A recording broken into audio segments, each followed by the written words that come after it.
Good morning. I'm Frank Shockley. I'm with the Texas Forestry Association Tree Farm Committee. And we're here today with Bill and Linda at Wells Ranch near Dodge, Texas.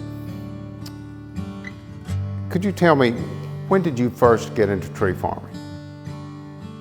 Well, I would say it started back around 2006, 6.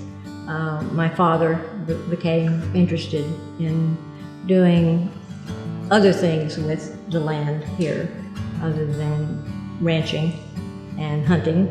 And he actually started talking with Wayne Pfluger about that time, and I think they did a little harvesting at that time.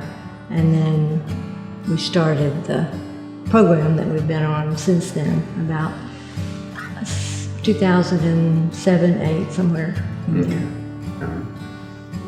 Why did you decide to become tree farmers officially? Well, it seemed like a good way to continue the legacy that was begun on this land by my great-grandfather, who came here in 1910.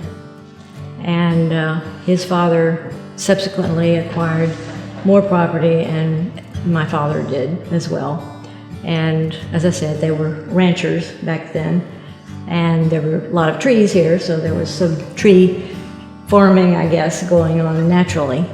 But really, Bill was the prime mover, and Bill and Wayne convinced us that for the future, tree farming was the best way to go to preserve the property for our children and grandchildren and into the future, so that they could keep this property. What are some of the biggest challenges you faced in tree farming? I guess just deciding how we wanted to do it, and working with Wayne Pfluger and Lone Star Forestry, and getting advice from other people about what was the best use of the land and the best way to go about enhancing it and creating a productive farm to grow trees. What are some of the benefits you feel you've gotten from tree farming? Well, I think we feel that we are improving the property, and it's exciting to see the trees, and fascinating to see the process and what is entailed in planting them properly, and finding the right trees, and then watching them grow. It's very, very satisfying to go down and see this panoply of trees that have grown in, actually just a few years. Do you have much mixed forest versus mostly pine? Mostly pine. We have planted some mixed forest, and then naturally it's a mixture of forest. What do you see as a future for tree farming in the state of Texas? I certainly don't have any expertise at all in that.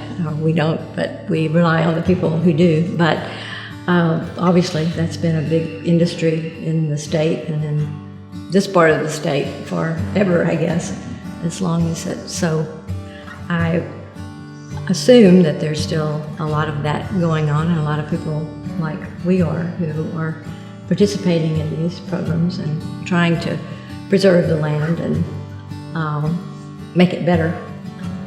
What do you hope happens to this land once you're ready to pass it on? Well, we're hoping that we have children and grandchildren, and I have one sister, and she has children, a daughter. We have lots of girls in the family, and we're hoping that they will love it the way we and our ancestors did, and that they will want to keep it. And we're hoping that by growing trees and having tree farms, that it will be possible for them to do that. as we know, if you're not living on a place, it's hard to take care of, and it's hard to keep. But like Bill was very interested in creating a place here that could be self-sustaining, so that our children could continue to keep it. Well, thank you for having us out today. We really appreciate talking to you. Enjoyed it. You have a beautiful place, a beautiful home. We appreciate that. And thanks for what you're doing for the forest. We appreciate your coming, and we certainly appreciate what people like you are doing to help us.